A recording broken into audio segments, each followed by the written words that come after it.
My name is Sanjay Kumar, and I am the host of this morning session. I represent Geospatial World.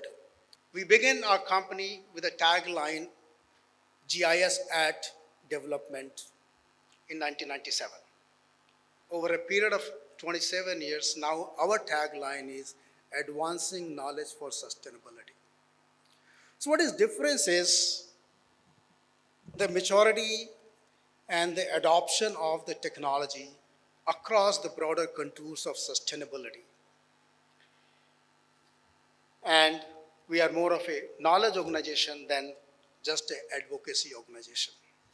Today, we call about two words which are very, very critical to the world: sustainability and resilience. The overall integration of sustainability into the national development goals is taking place very silently. It is very much integral part of everything.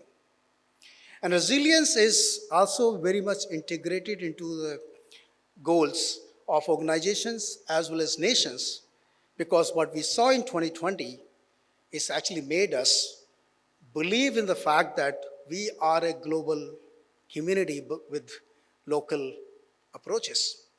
So this world has evolved in last 75 years, if I have to say, from an information age to a digital age, and now moving towards autonomous age. And information is still the backbone.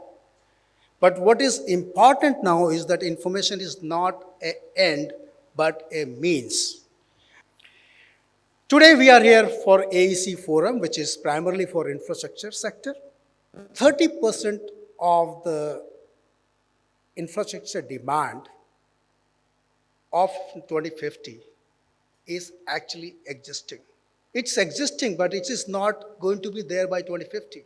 And 70% of that is to be built. Means 70% will be built new and 30% will be rebuilt. In a sense, we can say that all the 100% will be a new infrastructure. What could be a better timing than this as today or this particular decade of 2020s to actually focus on resilient and sustainable infrastructure? Resilience is not only the exclusive responsibility of disaster management, and so as sustainability is not the exclusive responsibility of climate change advocates. It is inclusive approach or collective approach by us, because the digital ecosystem or the human ecosystem is so connected that an action of infrastructure, energy, agriculture, urban, take any sector, would actually create a need for resilient supply chain, would create a need for more productive, efficient approach to do your work. So this is where the geospatial technology comes in place. Today we hear about words like spatial computing and digital twins. And why word spatial computing? Because the computing is going to be in 3 dimension. And 3 dimension is where the geospatial information provides the base for 3 dimension, because everything happens somewhere. There was a slogan in the United Nations that leave no one behind. This year at the United Nations Global Geospatial Experts Committee meeting, we heard a slogan that leave nowhere behind. From no one to nowhere, which means that it's a Earth planet is a connected ecosystem, and we need to look at digital replica of the physical world. And that is what is the digital twins. When you talk of connected constructions depends on computing capability, the communication capabilities of the space, GNSS capabilities of the space, and Earth observation capabilities of the space. That's where you start from. Then you get into the very precise measurements provided to you by LiDARs or aerial cameras or very high quality GNSS sensors on the ground. Geotechnical understanding and geological structural understanding for the infrastructure is so important that you can build an infrastructure, we can actually take the load of likely disasters. So when you're actually building your, infrastructure, you're also looking at making it so strong that it can deal with those likely disasters. You can't predict everything, but at least you have a knowledge of predicting something that this is likely to happen, and you are making your infrastructure more relevant for that.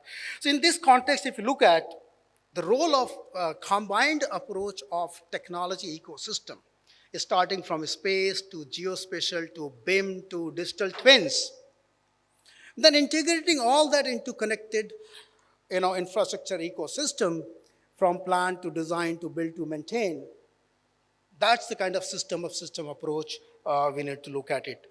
And what Geospatial World is doing in that direction is to actually provide a body of knowledge. And that knowledge comes from all of you. We consistently interact with you, collect that information, share that information in one way or other. When you're looking at sustainable and resilient infrastructure or sustainable and resilient growth, then you're looking at inclusive approach. That is where the collaboration and partnerships and convergence is so critical and must necessary element. So what Geospatial World is doing is, if you look at our institutional partners here, they're not just the logos displayed here. We are working with them to actually help build this momentum of policy advocacy, because ultimately policies are shaping the future direction. And we need to actually go to a national digital twin policy of India.